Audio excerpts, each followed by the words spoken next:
miss you, Dad. I stood beside my father as he stared down at his phone, carefully typing a short message. There was something unusually eager in his expression, something that immediately made me uneasy. The words on the screen were simple. I miss you now. Not just I miss you now. That single word, now, changed everything. Only hours earlier, my grandfather, Martin Hobbs, had been featured in the Portland Tribune.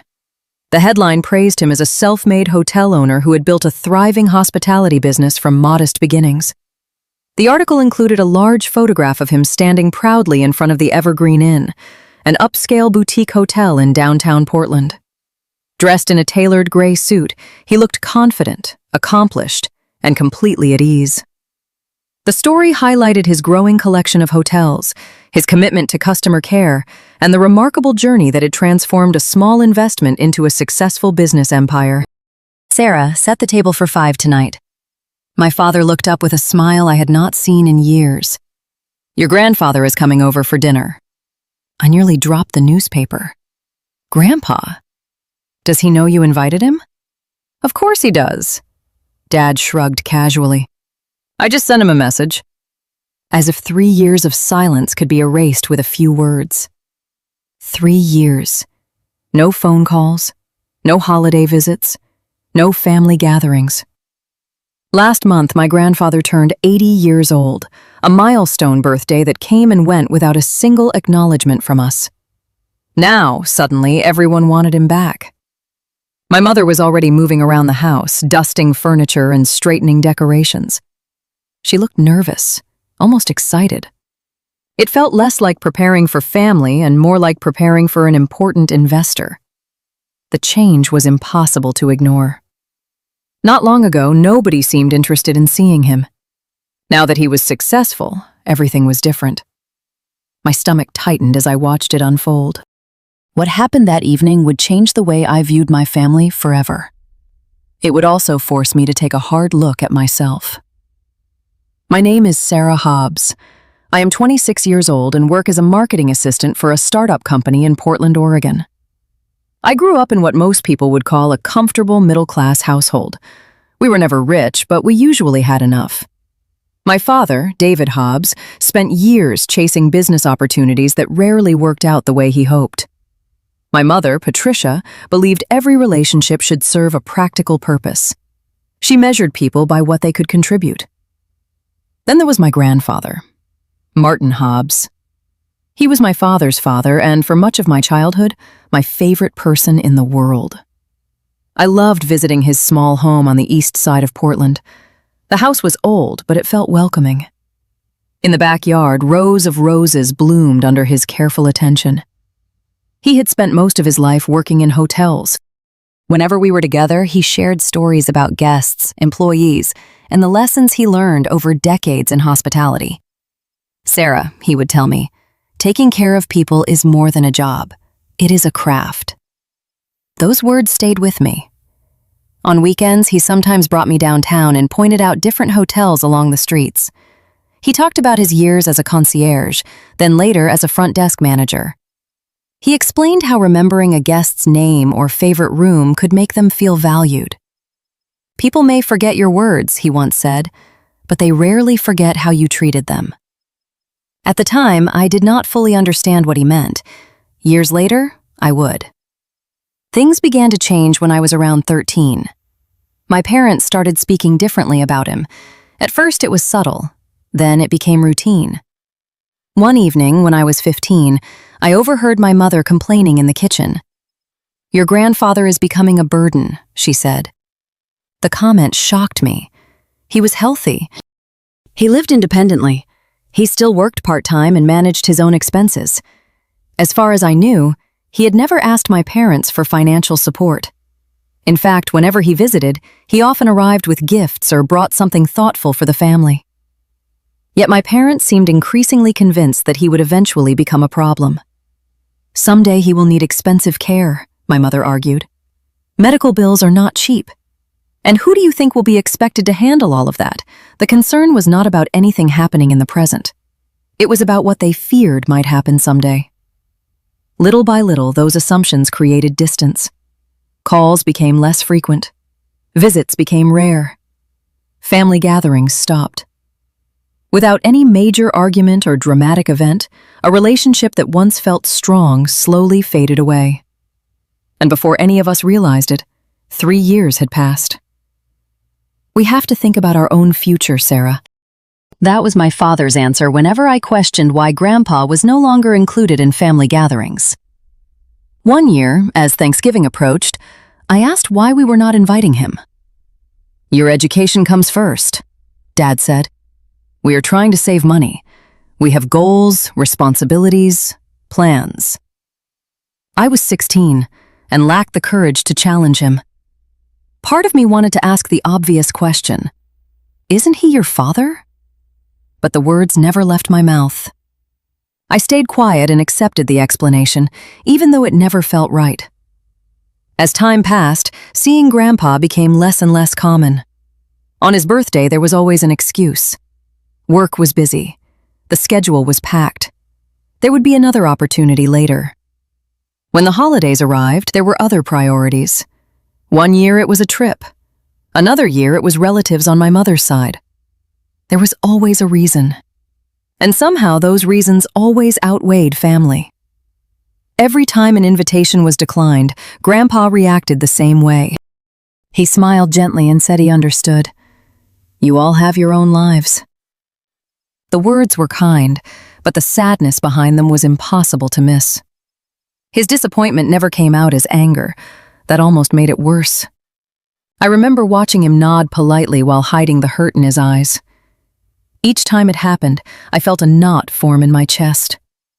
I knew something was wrong. Yet I lacked the confidence to stand up for him. I convinced myself he understood. I told myself he would not hold it against me. But deep down, I knew I was choosing the easier path. Year after year, the gap widened. Not just the physical distance, the emotional distance. Conversations became rare. Visits became memories. Eventually, 3 years passed without meaningful contact. No calls, no messages, no holiday greetings. Nothing. The final break happened after one of his attempts to reach out. He called to check on us. Afterward, my mother blocked his number. She said it was time for everyone to move forward. The way she said it sounded as though she were talking about a former acquaintance rather than a member of the family. After that, Grandpa disappeared from our daily lives, and I allowed it. I never picked up the phone. I never sent a message.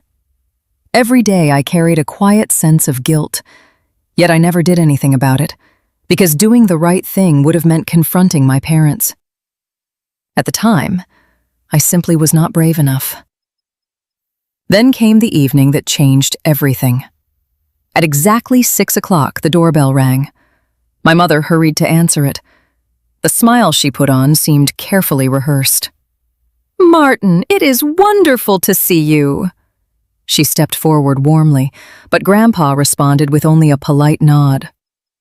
When he entered the house, I barely recognized him. His silver hair was neatly styled. His suit fit perfectly. His posture was straight and confident. Most striking of all were his eyes. Clear, focused, and observant. There was nothing fragile about him. If anything, he seemed stronger than I remembered. In one hand, he carried a black leather briefcase, an unusual accessory for a family dinner. He greeted each of us calmly. "Patricia, David, Sarah, thank you for inviting me." Dad quickly extended his hand. "It has been far too long. We have missed you." Grandpa studied him for a moment. "Have you?" His tone was polite, but the question hung heavily in the room. An uncomfortable silence followed. Dad forced a smile and gestured toward the dining room. "Come on in. Dinner is ready." The meal began with small talk and forced laughter.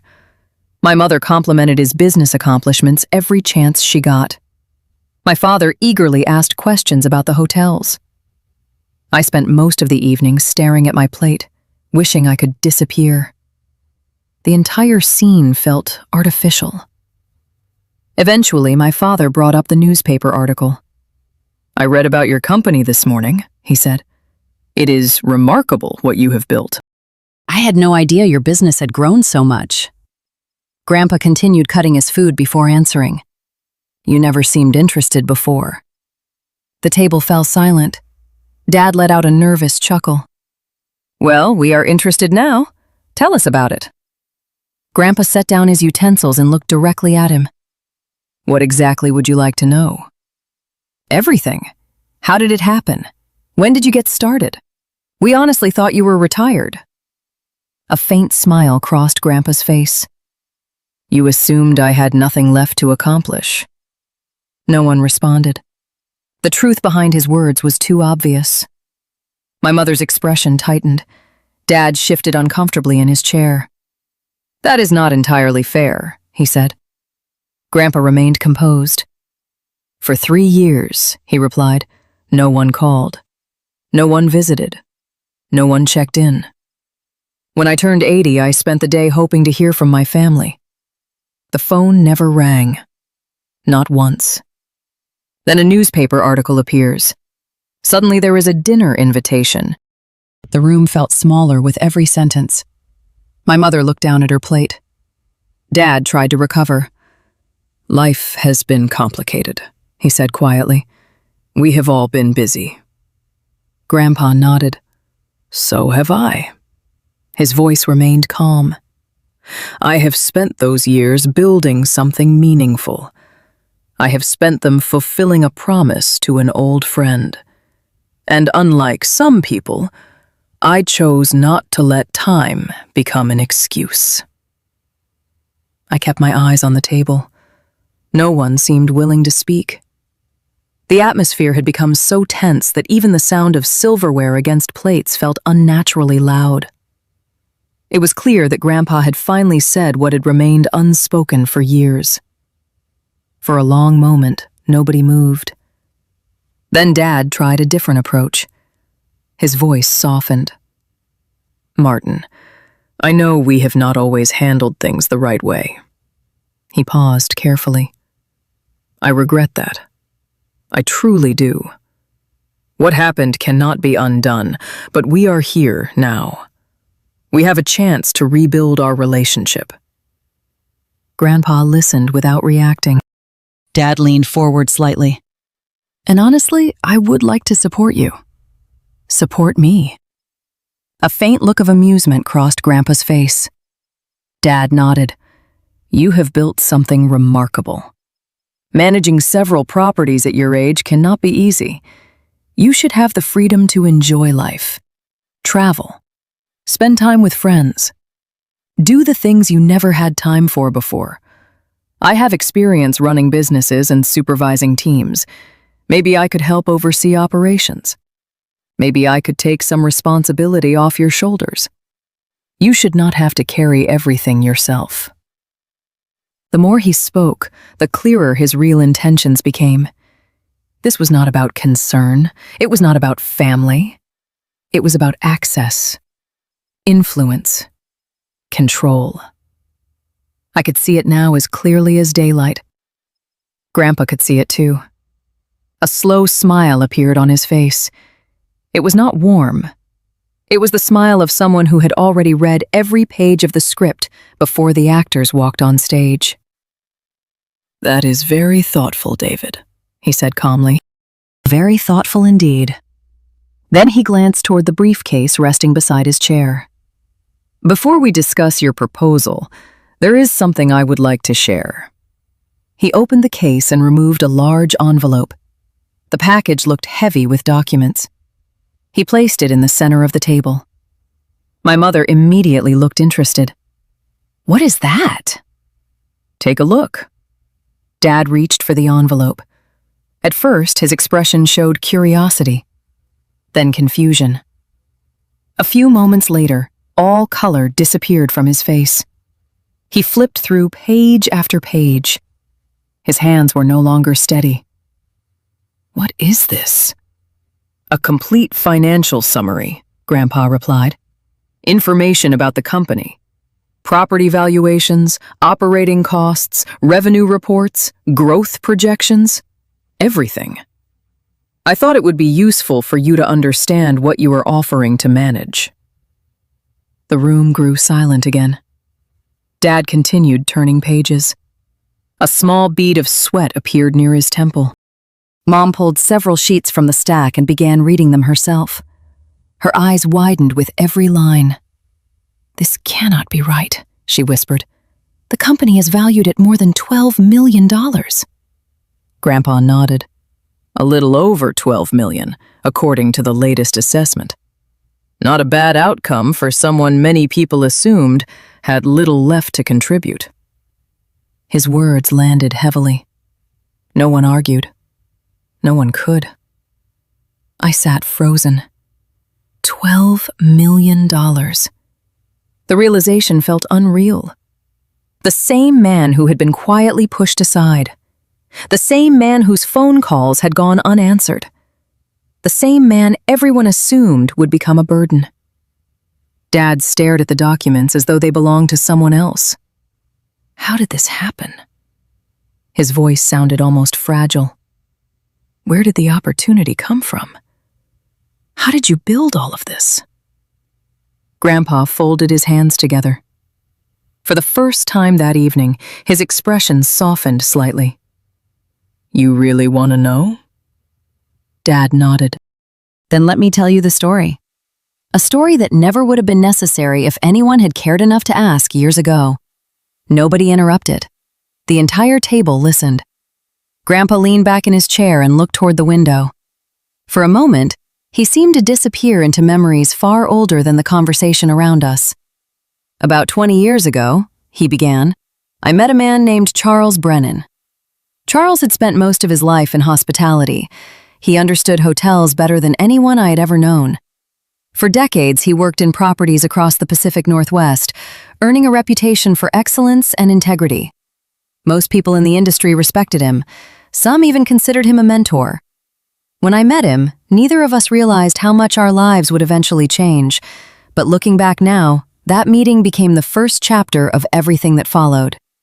And it all started with a simple conversation between two men who still believed that hard work and loyalty mattered." Grandpa remained quiet for a moment after mentioning Charles Brennan. His gaze drifted somewhere beyond the dining room, as though he were looking through years of memories. "Charles was one of the most talented people I ever met," he said. "He understood hospitality better than anyone I have known. But life was not easy for him. Several years before we became business partners, he received a serious medical diagnosis. The outlook was uncertain, and many believed his time would be limited. Yet despite everything, he refused to stop dreaming." Grandpa took a sip of water before continuing. "Charles believed travelers wanted something different. He was tired of identical hotels that felt the same no matter what city you visited. He imagined smaller properties with character. Places that reflected local history, local people, and local culture. Hotels where guests felt welcomed rather than processed.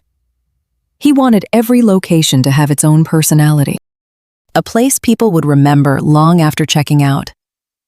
One day he approached me with an idea. He asked if I would join him, not only as an investor but as a partner. He said he needed someone he could trust completely, someone who understood service from first-hand experience, someone who cared about people as much as profits. My mother looked surprised. "You had that kind of money available?" The question sounded more judgmental than curious. Grandpa turned toward her. His disappointment was obvious. "I spent decades working, Patricia.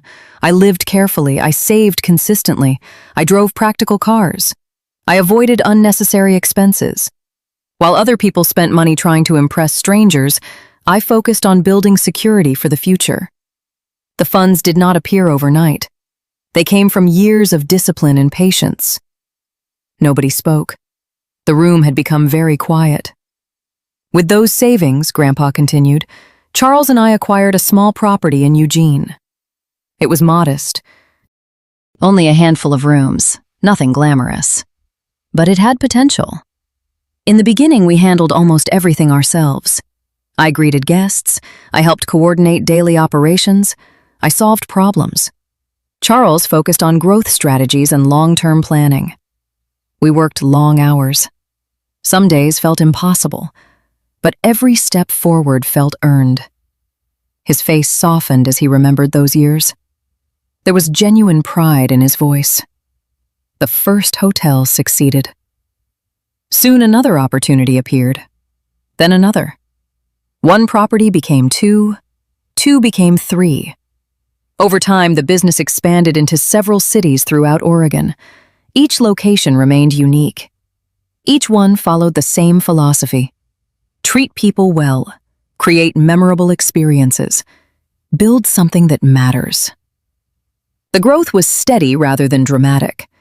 No shortcuts, no miracles, just years of consistent effort. Grandpa smiled faintly.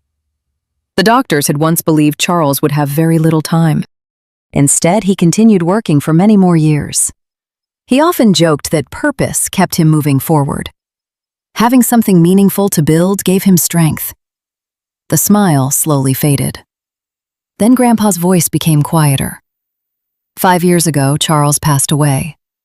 The illness eventually caught up with him. His final days were peaceful. Many of the employees came to see him. They cared about him deeply. For many of them, he had become more than an employer. He had become family. Grandpa paused for several seconds. When he spoke again, emotion was visible in his eyes. After he was gone, his estate documents were reviewed. That was when I learned he had left the entire company to me. The room froze. Dad stared at him. The entire business? All of it? Grandpa nodded. Every property, every asset, everything we built together. Dad looked stunned. Why would he do that? Because trust cannot be measured only by contracts. Grandpa's answer came immediately.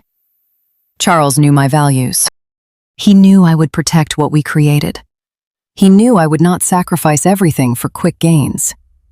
He understood that I cared about the people behind the business, not just the numbers, not just the properties. The people. He leaned forward slightly. He trusted me to continue the mission we started together.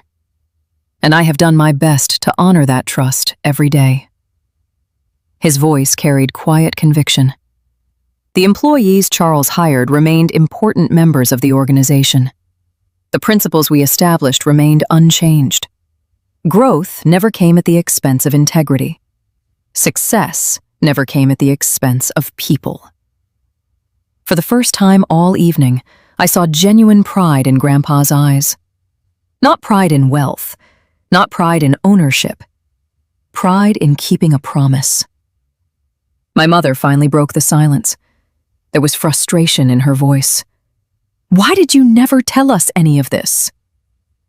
Grandpa looked at her calmly. For a moment, nobody moved. Then a faint, sad smile appeared on his face, as though he already knew the answer she was not prepared to hear. Grandpa turned toward my mother and held her gaze for several seconds.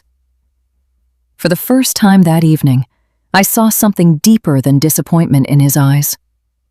There was genuine hurt, the kind that only comes from being let down by people you love. He told her that he had kept his success private for a reason. He wanted to discover whether his family cared about him as a person or only as someone who might one day provide them with something valuable. He wanted to know whether they would remember his birthday, answer his calls, or spend time with him simply because he was family. And after 3 years of silence, he had finally received his answer. My mother lowered her eyes and said nothing. Her face had gone pale, and all the confidence she carried earlier in the evening had vanished. Grandpa continued calmly, explaining that when the visits stopped and the phone stopped ringing, he understood exactly what had happened. In their minds, he had become a future obligation rather than a father and grandfather. Instead of chasing after people who had already made their choice, he chose to focus on his own life. He poured his energy into the business, into his employees, and into preserving the dream he and Charles had worked so hard to create. Then his attention shifted toward my father. The warmth disappeared from his expression, and his voice became firmer. He said that the offer to help manage the hotels sounded generous on the surface, but both of them understood what was really being discussed. The business had suddenly become attractive only after it appeared successful. The interest had arrived years after the hard work, the uncertainty, and the sacrifices had already been made. What bothered him was not that David wanted to be involved, but that he wanted involvement only after learning there was something valuable to gain. Dad tried to defend himself, insisting that he simply wanted Grandpa to enjoy life and have less responsibility. Grandpa shook his head gently and said that he was already enjoying life. The hotels, the staff, and the guests gave him purpose every day. He explained that the company was structured to run efficiently and that each location had experienced managers who handled daily operations. His role was no longer about working endless hours. Instead, he focused on long-term planning, mentoring leaders, and protecting the culture that had made the business successful. He reminded Dad that effective leadership was not about controlling everything personally, but about building systems that continued to work even when the founder stepped away. The more Grandpa spoke, the clearer it became that he had spent years preparing for the future. Before Charles passed away, they had carefully developed leadership teams, documented procedures, and trained employees to take on greater responsibility. Every important position had a succession plan, and every manager understood their role. Grandpa explained that the company did not depend entirely on him, and that this had always been intentional. Strong organizations survive because people are trusted and empowered, not because one person tries to hold everything together forever. Then he revealed something that left the room completely silent. He explained that legal arrangements had already been established to protect the future of the business. After his passing, management would remain in the hands of trusted professionals who understood the company's values and history.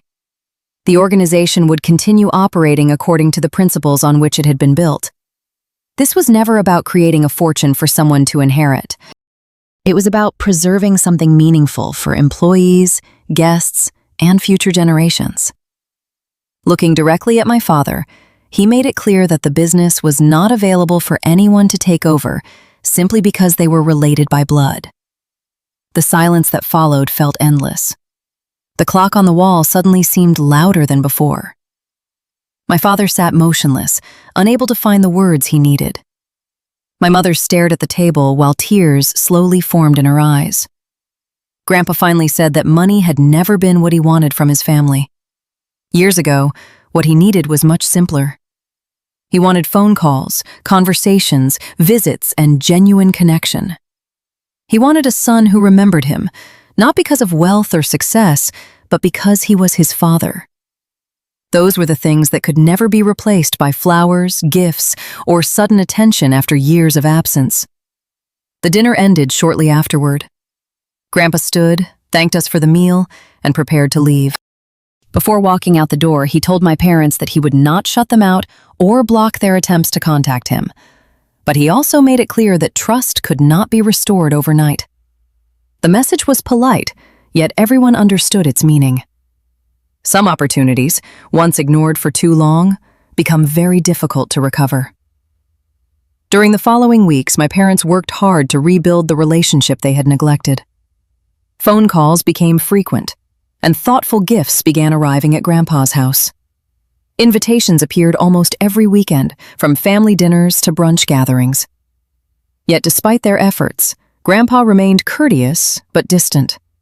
He never raised his voice, never argued, and never acted bitter.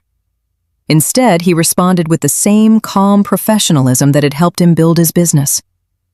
Sometimes he explained that he already had meetings scheduled.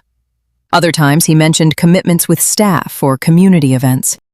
The answers were always respectful, but the distance remained. And for the first time, my parents were forced to experience what it felt like when someone chooses not to make them a priority. Over the following weeks, my grandfather continued to decline every invitation my parents sent his way. Sometimes he explained that he was helping train employees at one of the hotels. Other times he mentioned meetings, property visits, or long-planned commitments. His responses were always polite and respectful, yet there was an invisible wall between him and the rest of us that seemed impossible to break. One evening, after another declined invitation, my mother vented her frustration in the living room. She insisted that Grandpa refused to trust them and believed every attempt at reconciliation had hidden motives. The tension that had been building inside me for months finally surfaced. I told her that maybe his doubts were not entirely unreasonable. For years he had been ignored, yet interest in reconnecting appeared only after his success became public knowledge. The words came out harsher than I intended, but they were true. My mother immediately challenged me. She argued that the family should have a stake in what Grandpa had built and that his wealth ought to remain within the family. She worried that his long-term plans would benefit people outside the family while leaving his relatives with nothing. Hearing those arguments only made me more uncomfortable. To me, the real issue was not money or inheritance. The real issue was how he had been treated long before anyone knew the true value of his business. The discussion quickly turned into an argument. I reminded my parents that Grandpa had always been family, even when everyone believed he had little to offer. My father stepped in and ordered the conversation to stop before it went any further. Then he made a comment about needing a different strategy. The way he said it left me uneasy. Something in his tone suggested he was thinking beyond simple apologies and invitations. Several weeks later, my concern grew even stronger. Late one night, I walked downstairs for a glass of water and noticed the light still on in my father's office. That alone was unusual. As I passed the partially closed door, I heard him speaking on the phone in a low, careful voice. I was not trying to eavesdrop, but the seriousness in his tone immediately caught my attention. The conversation revolved around my grandfather's company. My father spoke about the hotel chain and discussed ways public criticism could damage its reputation. He seemed focused on creating negative attention that might hurt customer confidence and put pressure on the business. The details were vague, but the intent sounded deeply troubling. The more I listened, the more unsettled I became. My heart pounded as I stood frozen in the hallway. I realized I was hearing something that crossed a line. This was no longer about hurt feelings or family disagreements. It sounded like an attempt to damage something Grandpa and his late partner had spent decades building. I quietly stepped away before anyone noticed I was there and returned to my room in complete shock. For hours, I sat awake trying to decide what to do. Part of me feared the consequences of speaking up. My relationship with my parents was already strained, and exposing what I had heard could make things even worse. Yet remaining silent felt equally wrong. Every memory of Grandpa returned to me. I remembered the kindness he had shown throughout my childhood, the lessons he shared, and the pride in his voice when he spoke about building something meaningful with Charles. Most of all, I remembered the look in his eyes during that dinner. Beneath the disappointment and sadness was a man who had spent years believing his family no longer cared about him. He had endured that pain without bitterness and had chosen to move forward with dignity. As I sat alone in the darkness, I realized that whatever decision I made next would shape not only his future, but my own. That night I barely slept. Every time I closed my eyes, memories of my grandfather returned. I remembered the weekends he spent teaching me about kindness, about respect, and about the importance of treating every person with dignity, regardless of their status. I remembered walking beside him through downtown Portland as he pointed out different hotels and explained that success was never really about buildings or money, but about people. The thought of everything he had spent decades creating being damaged by someone from his own family made me sick. By sunrise, I knew I could no longer remain silent. The next morning, I left home earlier than usual and drove toward downtown Portland instead of my office. My hands trembled as I dialed Grandpa's number. When he answered, I could hear concern in his voice almost immediately. I told him there was something important we needed to discuss and that it could not wait. Without asking many questions, he told me to come to the Evergreen Inn. The seriousness in his tone reassured me that I had made the right decision. We met in the hotel lobby later that morning. Sunlight poured through the large windows while guests quietly moved through the reception area. The peaceful atmosphere felt strangely comforting compared to the chaos in my mind. Grandpa listened carefully as I explained everything I had overheard. I told him about the conversation, the discussions about harming the reputation of the hotels, and the efforts being made to create problems for the business. By the time I finished speaking, tears were running down my face. I apologized repeatedly for not speaking up sooner and for remaining silent for so many years. Grandpa reached across the table and gently squeezed my hand. He told me that what mattered most was that I had finally chosen to do the right thing. There was no anger in his voice, only disappointment and determination. He explained that protecting the company was important, but preserving the values behind it mattered even more. Then he assured me that he would handle the situation carefully and responsibly. For the first time in weeks, I felt a small sense of relief. During the following weeks, negative comments and complaints began appearing online about several of the hotels. The claims questioned service quality and customer experiences. Some reviews seemed suspicious because they described events that employees could not verify. Fortunately, Grandpa had already taken steps to protect the business. Rather than reacting emotionally, he assembled a team of professionals to review the situation, monitor the activity, and gather information. Their goal was not revenge, but understanding exactly what was happening before making any decisions. As more information was collected, a clearer picture began to emerge. Patterns appeared that suggested the negative campaign was not random. Records, communications, and digital activity helped connect multiple incidents together. Grandpa remained patient throughout the process. He believed that facts mattered more than assumptions, and that serious accusations required reliable evidence. Instead of rushing into conflict, he waited until the situation could be fully documented and understood. Several weeks later, Grandpa invited our family to a private dinner at the Evergreen Inn. My parents interpreted the invitation as a sign that relations were improving. They arrived hopeful and confident, expecting a fresh start. The moment we entered the private dining room, however, I sensed something very different. Several individuals were already present, including professional advisors and senior members of the hotel organization. The atmosphere felt formal rather than friendly. After everyone took their seats, a presentation began.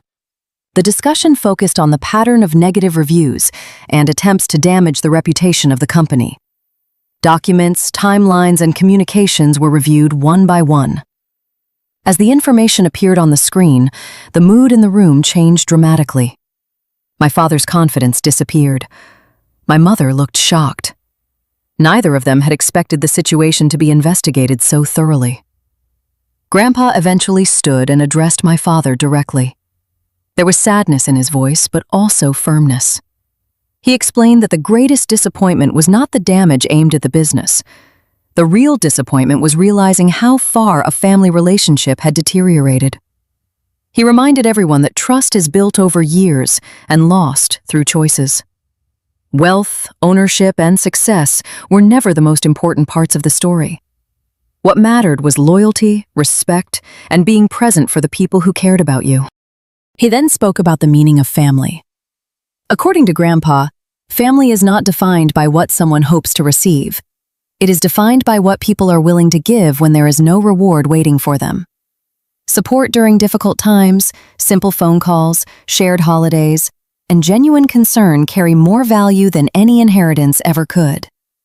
As he spoke, the room fell completely silent. No one argued because there was little left to say. The meeting ended with a discussion about possible next steps and professional options for addressing the situation. Grandpa made it clear that any decisions would be handled through proper channels and careful consideration. He was not interested in acting out of anger. Instead, he wanted accountability, honesty, and a chance for everyone involved to reflect on the choices that had brought them to that moment. Looking around the room, I realized that the lesson being taught was far bigger than money. It was about character, responsibility, and the consequences of forgetting what truly matters. The room remained silent after the presentation ended. My father looked completely defeated, staring down at the table as though the weight of every decision he had made had finally caught up with him. In a quiet voice, he pleaded for another chance and promised he would do whatever was necessary to make things right. Grandpa listened without interruption. Then he reminded him that opportunities to do the right thing had existed years earlier, long before money and business success entered the picture. The question was not whether David was willing to change now, but why he had not cared enough when all Grandpa wanted was a phone call or a visit. After a long pause, Grandpa explained that he was not interested in endless conflict. He had spent too many years building a meaningful life to devote the rest of his time to bitterness. However, he also believed actions should have consequences. The harm caused to the business could not simply be ignored, and responsibility could not be avoided through apologies alone. His decision was firm. He would pursue appropriate legal remedies to recover damages and protect the reputation of the company that he and Charles had spent decades creating. The legal proceedings that followed were difficult for everyone involved. Evidence was reviewed, facts were examined, and eventually a judgment was reached. The financial consequences were substantial and forced my parents to confront realities they had spent years avoiding. Investments that once seemed promising failed to provide security. Assets had to be sold, lifestyles had to change, and the comfortable image they had carefully built around themselves disappeared much faster than either of them expected. The move was especially difficult for my mother. The large suburban home where I had spent most of my childhood was gone. In its place came a much smaller apartment and a very different way of living. For the first time in years, my parents had to make careful decisions about every dollar they spent. The experience humbled them in ways that lectures and arguments never could. Life had become simpler, but also more honest. During those months, my mother occasionally reached out to Grandpa, hoping he might reconsider and offer financial assistance. His responses were always respectful, but unwavering. He explained that forgiveness and trust were not the same thing. He had chosen to let go of anger because carrying it served no purpose. But he could not erase the lessons of the past. The boundaries he established were not intended to punish anyone. They existed to protect the peace and stability he had worked so hard to build. He often repeated that healthy relationships require responsibility from both sides. People must face the outcomes of their choices, rather than expecting others to rescue them from every hardship. According to Grandpa, true love is not measured by how much money someone provides. It is measured by honesty, accountability, and respect. Those were the values he wanted everyone to learn, including himself. Over time, something unexpected happened. My parents gradually began to change. Not overnight and not perfectly, but in ways that felt genuine. My father accepted a stable position with a company that valued consistency over grand promises. My mother found work as well, and slowly adjusted to a lifestyle based on realistic expectations rather than constant comparison. For the first time in years, they stopped chasing what other people had and started focusing on what was already in front of them. Their communication with Grandpa changed too. Instead of repeated phone calls and invitations, they began sending simple letters. There were no requests for money, no discussions about inheritance, and no attempts to reopen old arguments. The letters were brief and sincere. They acknowledged mistakes and expressed hope that someday trust might slowly return. Grandpa occasionally replied with short messages of his own. The relationship was no longer close, but it had become honest, and sometimes honesty is the first step toward healing. As for me, I knew I needed a different path. The events of that year had changed the way I viewed family, success, and personal responsibility. Remaining in my parents' home no longer felt right. I needed space to grow into the person I wanted to become. When Grandpa invited me to join the company, I accepted, but only after he made one thing very clear. The opportunity was not being offered because of our family connection. It was being offered because he believed I had earned a chance to prove myself. I started at the bottom, learning the business one step at a time. There were no special privileges and no shortcuts. I spent my days studying marketing, customer experience, and the principles that had guided the company since the beginning. Every lesson reminded me of the conversations Grandpa and I shared when I was a child walking through downtown Portland. The difference was that now I finally understood what he had been trying to teach me all those years. On my first day, Grandpa welcomed me into his office and shared a piece of advice I have never forgotten. He told me that opportunities are valuable, but character is priceless. Skills can be taught, experience can be gained, and careers can be built, but integrity must come from within. He said that the reason he trusted me was not because I was his granddaughter, but because I chose honesty when staying silent would have been easier. Then he placed a hand on my shoulder and smiled, and for the first time in a very long while, I felt like I was exactly where I was supposed to be. Before ending that conversation on my first day, Grandpa shared one final lesson. He told me that trust and respect are not achievements you earn once and keep forever. They must be reinforced through daily choices, through honesty, discipline, and the willingness to do the right thing even when nobody is watching. Success, he explained, is not built in a single moment. It is built one day at a time through consistent effort. I promised him that I would remember those words, and as I stood there listening, I felt more determined than ever to become someone worthy of the opportunity he had given me. The following years changed my life in ways I never expected. I worked hard, learned every aspect of the business I could, and gradually earned greater responsibilities. Eventually, I was promoted into a leadership role within the marketing department. More importantly, I became part of something much bigger than a hotel company. I became part of a mission. Together, Grandpa and I began sharing stories about resilience, personal growth, and the idea that it is never too late to build a meaningful future. One of our most successful projects focused on people who felt overlooked or forgotten later in life. Through articles, interviews, and community events, we highlighted stories of individuals who discovered new purpose after retirement, loss, or major life changes. The response was overwhelming.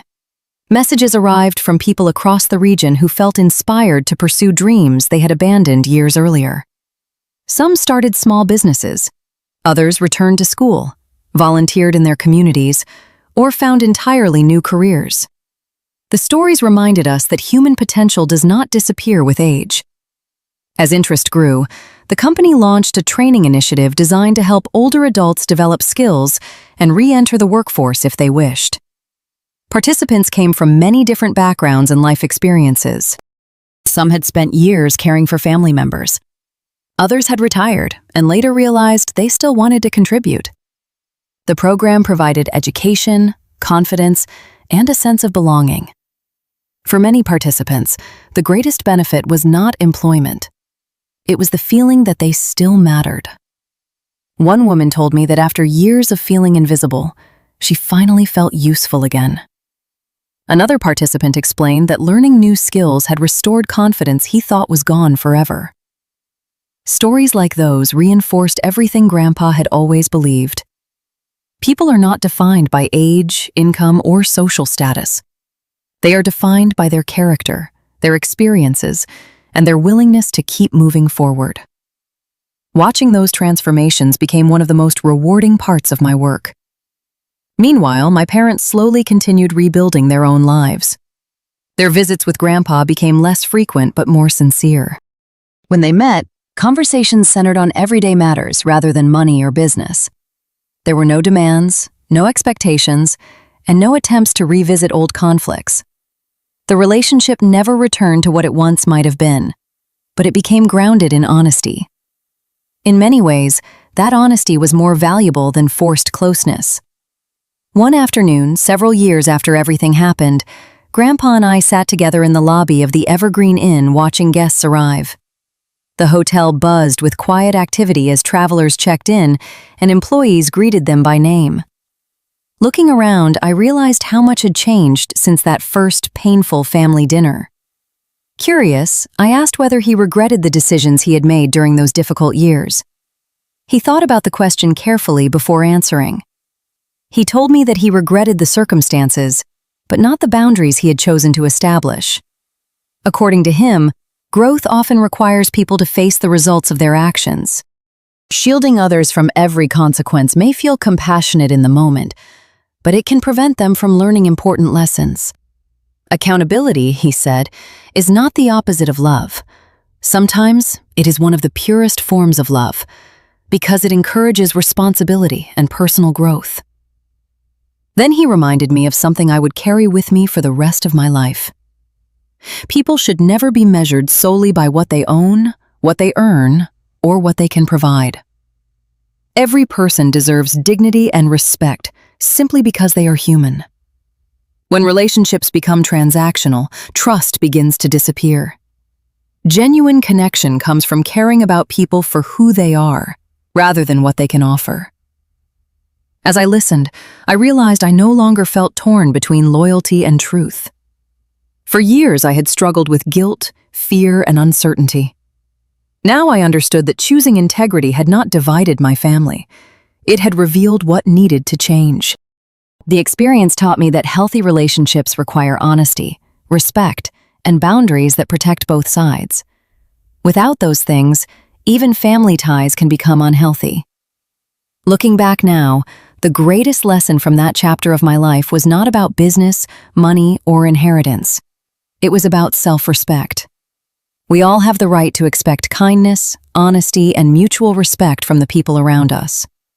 We can care deeply about others while still protecting our own well-being. Setting boundaries does not mean rejecting people. It means creating conditions where healthier relationships have a chance to grow. If there is one message I hope others take from this story, it is that genuine relationships are built through consistent actions rather than words alone. The people who truly value you are often the ones who remain present during ordinary moments, not just during times of success. And sometimes the most important step toward a better future is having the courage to choose integrity, even when that choice is difficult.